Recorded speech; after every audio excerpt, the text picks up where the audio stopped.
बिहार वाली तो हरकतें नहीं है तुम्हारी, बिहारियों जैसे कपड़े तो नहीं पहनती, बिहारियों वाला एक्सेंट कहाँ है, तुम्हारी शादी नहीं टिकने वाली है, कपड़े तो वैसे नहीं होने चाहिए, साड़ी है तो साड़ी की तरह हो, पैंट सूट है तो पैंट सूट की तरह हो, वकील हो तो वकील की तरह कपड़े पहनो, कान में पियर्सिंग क्यों है, नाक में पियर्सिंग क्यों है, कपड़े लंबे क्यों हैं, कपड़े फटे क्यों हैं, कपड़े टाइट क्यों हैं, कपड़े छोटे क्यों हैं। मैं पटना हाई कोर्ट में एज एन एडवोकेट प्रैक्टिस कर रही हूँ, लेकिन फिर भी ना लाइफ में वो मसाला नहीं था। जिंदगी मेरे पास सिर्फ एक है और इसकी तो पक्का सलवार में तलवार होगा। तेरा बाप तुझे मारता नहीं है क्या? कैंसर के कौन से स्टेज पे हो? ये कुछ ऐसे कमेंट्स हैं जो रोज सुबह मुझे जगाते हैं। नमस्ते, मेरा नाम है आयुषी रंजन और मैं पेशे से एक वकील हूँ। रहने वाली मैं बिहार के एक बड़े छोटे डिस्ट्रिक्ट की हूँ जिसका नाम है अररिया। जो टाउन पड़ता है मेरा वो है फारबिसगंज। कुछ लोग शायद मुझे वहाँ से भी देख रहे हैं। आप मुझे सुन रहे हैं जोश टॉक्स पे और ये है मेरी हर दिन की जिद की कहानी। मैं आज आपको बताने आई हूँ एक ऐसी लड़की की कहानी जो शायद कभी रुकी नहीं, जो शायद कभी रुकना चाहती भी नहीं है। बिहार से होने के बावजूद भी बहुत सारे स्टीरियोटाइप्स ऐसे हैं जो मैंने जिद पे आके तोड़े हैं। आप यहाँ सुन रहे हैं मेरी कहानी। बचपन की अगर बात करें तो मेरा बचपन शायद बाकी लोगों के बचपन से थोड़ा सा अलग था। कुछ बहुत ग्लैमरस मेरे बचपन में था नहीं। इंटरनेट मुझे बाकी लोगों से शायद थोड़ी देर से भी मिला। मैकडॉनल्ड्स में कुछ साल पहले पहली बार गई हूँ और ऐसा इसलिए था बिकॉज मेरे बचपन का जो सबसे ज़्यादा हिस्सा रहा है वो इंडियन पैरामिलिट्री फोर्सेस के साथ जुड़ा हुआ रहा।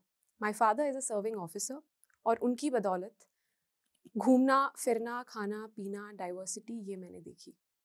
बहुत लोगों को ये बात रास नहीं आती है कि अच्छा बिहार की तो तुम हो, बिहार में रही कहाँ हो, तो क्यों बोल रही हो बिहार की हो? बिहार वाली तो हरकतें नहीं है तुम्हारी, बिहारियों जैसे कपड़े तो नहीं पहनती, बिहारियों वाला एक्सेंट कहाँ है। ये कुछ ऐसे स्टीरियोटाइप्स हैं जो मुझे लगता है मैंने ही नहीं, वो हर लड़की जो बिहार से बाहर रह रही है उसने सुने हैं, उसने देखे हैं, वो रोज़ सुनती है और वो रोज़ देखती भी आई है। फौज की बदौलत मैंने 12 साल में लगभग 14 स्कूल बदले। स्कूल के साथ साथ लोगों से भी बहुत मिली, हॉबीज़ भी बहुत पाली। अब एक चीज़ ये रही कि जब हम किसी को कहते हैं कि हम फ़ौज के साथ बड़े हुए हैं, फ़ौज हमें यहाँ ले गया है, फ़ौज हमें वहाँ ले गया है, तो पहला जो थॉट आता है दिमाग में वो सिर्फ़ और सिर्फ़ यही आता है कि अच्छा तुम्हारे तो बड़े दोस्त होंगे। आज के टाइम पे I am running an Instagram page जहाँ मेरी रोज़ लड़ाई चलती है सिर्फ खुद से। हेट कमेंट्स को अगर मैं साइड में रख दूँ तो मेरी लड़ाई सिर्फ और सिर्फ उस चीज़ से है जो मुझे रोज़ ऑफिस के बाद जगाए रखती है 3 घंटे, जो मुझे ये बताती है रोज़ कि मुझे ये चीज़ पसंद है और मुझे रुकना नहीं है। अब चाहे वो कमेंट्स कुछ भी हो, चाहे वो थ्रेटनिंग कुछ भी हो, चाहे वो बात कुछ भी हो। जैसा कि मैंने आपको बोला कि अक्सर बिहार की लड़कियों के लिए स्टीरियोटाइप बहुत आगे चलता है। घर परिवार रिलेटिव्स बोलना तो नहीं चाहिए पर पीछे हर कोई पड़ा रहता है और ये बात अक्सर हमारी माएँ हमें बचपन से सिखाती हुई भी आई हैं। कमिंग बैक, दोस्ती स्कूल का जो मेरा सफ़र रहा वो बहुत अच्छा रहा। अब उसके साथ क्या मिला? बहुत सारे ऐसे ट्रॉमास जिसके बारे में बात करना मैंने कभी ज़रूरी समझा ही नहीं। ट्रॉमास की अगर मैं बात करूं तो सबसे पहली चीज़ जो थी दैट वाज बॉडी शेमिंग। हम अक्सर अब जाके इस चीज़ पे बात करना ओके समझते हैं कि mental health is an important affair, mental health का ध्यान रखना है, किसी की मेंटल हेल्थ को क्वेश्चन नहीं करना है, किसी के लिए कुछ गलत नहीं बोलना है, किसी का कभी कुछ गलत चाहना नहीं है। I was the one to suffer a lot because of that, जिसकी वजह से बाद में कुछ इश्यूज़ हुए। I developed issues of anxiety also. तो सोशल मीडिया के प्लेटफॉर्म पे आके बोलना और एक्सेप्ट करना that yes at times I also lose my mind, at times I also sit alone and cry is a very normal thing to do. इसके बाद रही बात कि घूमते फिरते जब मेरा बचपन एक जगह से दूसरी जगह चल रहा था, 6 महीने यहाँ पढ़ाई करी, 6 महीने वहाँ पढ़ाई करी, रहने को बहुत खूबसूरत जगहों में मुझे मौका मिला। असम के हाफलॉन्ग से लेके सिलचर, छत्तीसगढ़, झारखंड, अ lot of these beautiful places. लेकिन अब जब मैं पीछे मुड़ के देखती हूँ तो आपको भरोसा नहीं होगा कि मेरे पास दोस्त कहने को कोई नहीं है। अगर मैं बात करूँ मेरे वकालत की पढ़ाई की, तो पढ़ाई मैंने की देहरादून से। शहर भी बहुत खूबसूरत, लोग भी बहुत खूबसूरत।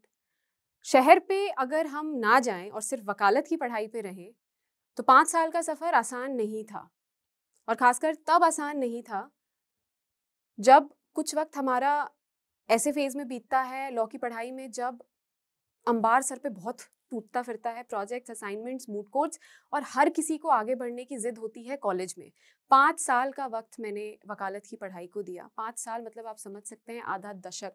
लोग बच्चे से बड़े हो जाते हैं। हर दिन हम बड़े होते हैं, हर दिन कुछ अच्छा भी करते हैं, हर दिन कुछ गलत भी करते हैं। दिल्ली में कुछ टाइम प्रैक्टिस करने के बाद फिर मेरी गाड़ी चली पटना हाई कोर्ट की तरफ। अभी फ़िलहाल मैं पटना हाई कोर्ट में एज़ एन एडवोकेट प्रैक्टिस कर रही हूँ। लेकिन फिर भी ना लाइफ में वो मसाला नहीं था। ऑफिस से आने के बाद का जो बोरिंग आवर होता है ना ऑफ द डे, जहाँ आप खाली बैठते हैं और आपके पास कुछ नहीं होता करने को। ऑफिस का भी काम आप घर लेके आ गए हैं, घर पे भी खत्म हो चुका है, अब क्या करें? खाए पिए सो जाएं? ये मुझे नहीं करना था। अगर आप इंस्टाग्राम पे फॉलो करते हैं मुझे, तो आपको ये चीज़ पता होगी कि ओवरनाइट कुछ नहीं होता। मेहनत हम एक दिन करते हैं, रिजल्ट हमें 2 महीने के बाद मिलता है, 3 महीने के बाद मिलता है। पैसे जो बहुत ज़रूरी हैं, मेहनत हम कर रहे हैं तो पैसा हम चाहते हैं, एंड एवरीबडी डिजर्व्स दैट। वो आपको बहुत देर से मिलता है। अभी मैं कैसे आई इस चीज़ में, ये बहुत बड़ा सवाल था। लॉकडाउन का टाइम था। बहुत लोगों के लिए लॉकडाउन का सफ़र अच्छा भी रहा, बहुत लोगों के लिए ख़राब भी रहा। अगर लॉकडाउन की मैं बात करूँ, तो अकेलापन, जो हमेशा मेरा दोस्त बना रहा, उसने मेरी बहुत मदद की। उस टाइम पे इंस्टाग्राम और यूट्यूब ये एक ऐसी दुनिया थी जिसने बहुत लोगों को बहुत प्रोडक्टिव रखा। उसमें से शायद मैं भी एक थी। अब जब मेरा सफ़र शुरू हुआ इंस्टाग्राम के थ्रू, तो कुछ महीने तो सब बहुत ड्राई था। उसके बाद धीरे धीरे करके परवान चढ़ा। इसके बाद मम्मी को काफ़ी फ़ोन आते थे, पापा को काफ़ी फ़ोन आते थे कि बेटी क्या कर रही है, क्यों कर रही है, किस लिए कर रही है। कितनी बार ऐसा हुआ है कि कपड़ों को लेकर मैंने बहुत सुना है। बाहर तो सुना ही है, घर में भी थोड़ा बहुत सुना है। और कौन सी माँ अपनी बेटी को नहीं बोलती है यार। कपड़े जोड़कर पहनना, कुछ भी पहन लेना, कैसे भी पहन लेना, बट इस बात का ध्यान रखना कि पहनने का मन है यार, कोई कुछ भी बोले, क्या बोले, फर्क नहीं पड़ता है। हम इंडियन सोसाइटी में रहते हैं, ये हमें पता है। ऊपर से उसमें मसाले की बात ये है कि हम बिहार से हैं, तो एक ऑलरेडी स्टीरियोटाइप लेके चलते हैं कि कपड़े तो ऐसे नहीं होने चाहिए, कपड़े तो वैसे नहीं होने चाहिए। साड़ी है तो साड़ी की तरह हो, पैंट सूट है तो पैंट सूट की तरह हो, वकील हो तो वकील की तरह कपड़े पहनो, लड़की हो तो लड़की की तरह कपड़े पहनो। अक्सर हमें इन बाउंडेशंस में बांध दिया जाता है कि यार जैसी पैदा हुई हो वैसी ही रहो, जैसी दिख रही हो कुछ और मत दिखना चाहो, लड़की हो तो बाल लंबे रखो, बाल छोटे क्यों रख रही हो, कान में पियर्सिंग क्यों है, नाक में पियर्सिंग क्यों है, कपड़े लंबे क्यों हैं, कपड़े कपड़े फटे क्यों हैं, कपड़े टाइट क्यों हैं, कपड़े छोटे क्यों हैं। कौन नहीं सुनता है यार, तुम भी सुनती हो, मैं भी सुनती हूँ। फर्क सिर्फ इतना सा है कि जिद सिर्फ काम को लेके, जिद सिर्फ अपनी पर्सनल लाइफ को बनाने के लिए भी नहीं होती है। जिद की अगर हम बात करें तो जिद हमारी हमसे हर रोज होती है। बहुत सारी लड़कियां ऐसी भी देखी मैंने जो बहुत छोटे शहरों की हैं, वहां एक स्टीरियोटाइप में बंधी हुई हैं, वो चीजें कर नहीं पा रही हैं, पर जब बड़े शहरों में आती हैं, दिल्ली आती हैं, बॉम्बे जाती हैं, आप देखिए उन्हें, हम उन जैसी लड़कियों को रोज देखते हैं जो इतना अच्छा कर रही हैं। हम अपनी लड़कियों को मौका क्यों नहीं देते फिर? बिहार में क्या कमी है यार? हम एक खूबसूरत प्रदेश में रहते हैं, एक हिस्टोरिकल जगह पे रहते हैं, वुमेन एम्पावरमेंट का झंडा लिए दौड़ते हैं, पर अपनी ही बेटियों को एम्पावर्ड होने नहीं देते। ऑफ कोर्स माँ बाप का सर्विलेंस ज़रूरी होता है। गलतियाँ मैंने भी कुछ करी शुरू में, बहुत ज़्यादा भी करी, लेकिन मुझे ये ज़रूर पता था कि इस फील्ड में कुछ करना है। इसको फुल टाइम प्रोफेशन बनाऊंगी तो नहीं मैं फ़िलहाल, लेकिन खाली नहीं बैठूंगी। ऑफिस से आने के बाद अकेलापन जो होता है ना मेट्रोपॉलिटन सिटीज़ में, वो लोगों को बहुत खाता है। अक्सर हम इस बारे में बात नहीं करना चाहते हैं। वो एक ऐसा टाइम था जब luckily I was with my family, but mental health के इश्यूज सबको बहुत ज़्यादा होते थे।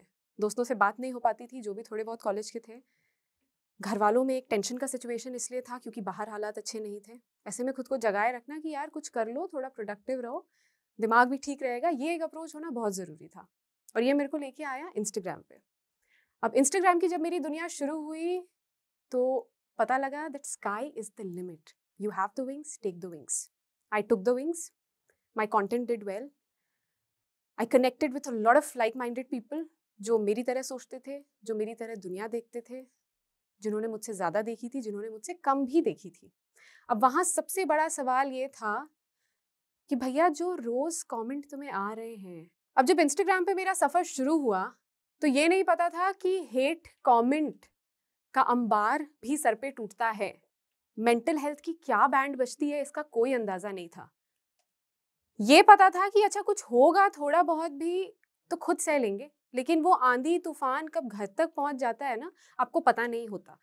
आप अपने सपने पूरे ज़रूर करते हैं, लेकिन पीछे मुड़ के ये भी हमें अक्सर लड़कियों को देखना पड़ता है कि यार माँ-बाप को बुरा तो नहीं लग रहा है, कुछ गलत तो नहीं सोच रहे हैं, उन्हें घर वाले क्या बोलेंगे, उन्हें रिश्तेदार क्या बोलेंगे। बट इस पूरी जर्नी में, इस पूरी की पूरी जर्नी में हेट कमेंट्स की, घर पे लड़ाई करने की, ये बोलने की कि मुझे प्लीज़ करने दो, अच्छा ही कर रही हूँ। मेरे साथ मेरे माँ-बाप भी बड़े हुए और यही होता है। बहुत बड़ा आपको कुछ करने की ज़रूरत नहीं है, किसी को भी करने की ज़रूरत नहीं है। जिस चीज़ का आपको शौक है, बस उतनी सी ही चीज़ होती है, जो आपको भी आगे ले जाती है, आपके माँ-बाप को भी आगे ले जाती है। जिसके साथ-साथ मेरी बहन एक ऐसी एक ऐसा प्रेज़ेंस था उसका मेरी ज़िंदगी में, जिसने मेरे को हमेशा ये चीज़ बोली कि नहीं कर लो, कुछ नहीं होगा, मैं बात कर लूँगी, मैं बात कर लूँगी। इस तरह से इंस्टाग्राम का सफ़र मेरा आगे बढ़ा। इसके बाद की मैं बात करूँ कि हम क्रिटिसिज़्म के बारे में हम कुछ सोचते हैं, पहले पैनोरमा में चीज़ जो दिमाग में आती है, वो ये आती है कि मत देखो ना, क्या होगा? छोड़ दो, क्या फ़र्क पड़ेगा? इन सब चीज़ों के बाद ज़िंदगी में मैंने एक ही बात सीखी कि पैसा मुझे पसंद कभी उतना नहीं था। मतलब हर किसी को होता है, मुझे भी है, पर पैसे के पीछे कभी मुझे भागना सही नहीं लगा। मुझे ये लगा कि यार शौक है मेरे कुछ, वो थोड़े बहुत पूरे हो जाएँ तो मुझे नींद सुकून की आएगी। गुची, एलवी, प्राडा इसका भी कभी ज़्यादा शौक नहीं रहा। तो मुझे ये देखा कि 1-2 चीज़ें जो मुझे पसंद हैं, बस उतनी ही मैं कर लूँ, घर आके शांति से सो जाऊँ, यही बहुत है। इन सब के बीच में अपने लोगों के भी बहुत कमेंट्स सुने, जो भी थोड़े बहुत आस-पास के कलीग्स थे, उनसे ये सुनने को मिला कि आयुषी, तुमसे कौन शादी करेगा यार? तुम्हारी शादी नहीं टिकने वाली है। Your marriage is going to be a disaster. And being an advocate, you come across these things more than frequently. मुझे भी ये चीज़ ज़रूरत से ज़्यादा देखने को मिलती भी थी, सुनने को भी मिलती थी। यहाँ पे एक ही सवाल था मेरा कि भाई ऐसा क्यों? ओपिनियनेटेड होना कब से गलत हो गया? अपने लिए खड़ा होना कब से गलत हो गया? अगर इन सब के बावजूद नहीं होती है शादी तो नहीं हो, नहीं चाहिए शादी, करनी भी नहीं है, क्योंकि at the end of the day जिंदगी मेरे पास सिर्फ एक है। और हमारी जनरेशन की मैं अगर बात करूं तो हमारे हालात इतने भी अच्छे नहीं हैं कि हम 60-70 तक जिंदा रह सके। तो जितनी भी जिंदगी है उसे क्यों ना मैं अपने तरीके से जीऊं। इसके बाद बात आती है अचीवमेंट्स की। अचीवमेंट मेरा क्या रहा, अचीवमेंट मेरा क्यों रहा? साफ सिंपल शब्दों में अगर मैं बोलूं तो मेरा अचीवमेंट हर दिन का अचीवमेंट सिर्फ एक रहता है। बहुत बड़े सक्सेस की मुझे आस नहीं है और मुझे चाहिए भी नहीं, क्योंकि मेरे लिए घर वापस आना, अपने थोड़े बहुत शौक पूरे करना, अपनी जिद पे रहना, अपनी ज़िंदगी अपने हिसाब से जीना, ये सबसे बड़ा अचीवमेंट है। इसके बाद अगर मैं बात करूं तो आज के डेट में मेरे पास हज़ारों मैसेजेस रोज़ इंस्टाग्राम पे आते हैं सिर्फ लड़कियों के, जो एक ही बात बोलती हैं कि मेरी जिद तुमसे इंस्पायर हो रही है। अगर तुम कर सकती हो तो मैं भी कर सकती हूँ। अगर तुम्हारे छोटे मोटे शौक तुम पूरे कर रही हो ना, तो शायद मैं भी कर सकती हूँ। और इससे बड़ा अचीवमेंट मेरे लिए यहाँ खड़े होकर बोल पाना और कुछ नहीं हो सकता है। अगर तुम बिहार से हो और एक लड़की हो खास करके, और डर लग रहा है कि कॉलेज के बाद, काम के बाद क्या करूं, अपनी जिद कैसे पूरी करूं, चाहती हो कुछ बनना, बन कुछ और रही हो, डर लग रहा है, बोल नहीं पा रही हो, तो भूल जाओ। बात बस इतनी सी है कि तुम चाहे कहीं की भी रहो, जिंदगी तुम्हारे पास सिर्फ एक है और कब तक जिंदा हो ये तुम्हें नहीं पता है। शादी नहीं करनी तो तोड़ दो, काम नहीं करना तो मत करो, हाउसवाइफ बनना चाहती हो तो बनो, क्योंकि at the end freedom is a choice.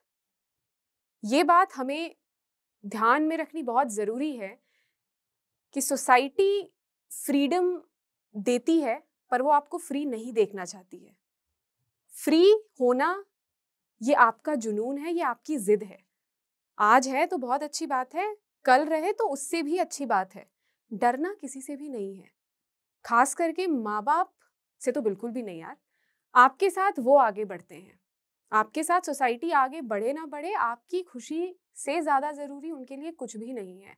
एक कदम आगे बढ़ाओ, जो करना चाहती हो बस वो करो। हेलो एस्पिरेंट्स, हम में से बहुतों का सपना है आईएएस ऑफिसर बनना, लेकिन ये जर्नी बहुत मुश्किल है और हो सकता है कि हमारे मन में ये दो क्वेश्चंस हैं। तो पहला सवाल ये कि हम कोचिंग कहाँ से लें, और दूसरा सवाल ये कि अगर हम किसी कोचिंग में एडमिशन लें तो हमारी फीस पर हमारी कुछ बचत हो पाए। और इसलिए बहुत सारे एस्पिरेंट्स ने जोश से रिक्वेस्ट किया कि क्या जोश टॉक्स एस्पिरेंट्स को हेल्प कर सकते हैं उनकी इस जर्नी में। तो अगर आप यूपीएससी के लिए कोचिंग लेने में इंटरेस्टेड हैं तो नीचे एक फॉर्म दिया गया है जहां आप अपने नाम और नंबर शेयर कर सकते हैं, और जोश टॉक्स आपका कॉन्टैक्ट नंबर कुछ इंस्टीट्यूट्स के साथ शेयर करेगा। उनमें से एक इंस्टीट्यूट है KSD-IS। जोश टॉक्स और भी कोशिश करेगा कि दूसरी कोचिंग्स भी हमें कांटेक्ट करें और वो अपनी ऑफरिंग्स और कोर्सेज की सारी इंफॉर्मेशन हमें दें। अगर हम में से किसी एस्पिरेंट को इंटरेस्ट है कोचिंग लेने के लिए तो हम अपने नाम और नंबर दे सकते हैं और हमें इसके द्वारा कोचिंग कांटेक्ट करेगी। तो अब जोश के स्टूडेंट्स घर बैठे फोन पर गाइडेंस और इंफॉर्मेशन ले सकते हैं और एडमिशन भी। Best of luck to all aspirants. जोश हमेशा हमारे साथ खड़ा है। जय हिंद।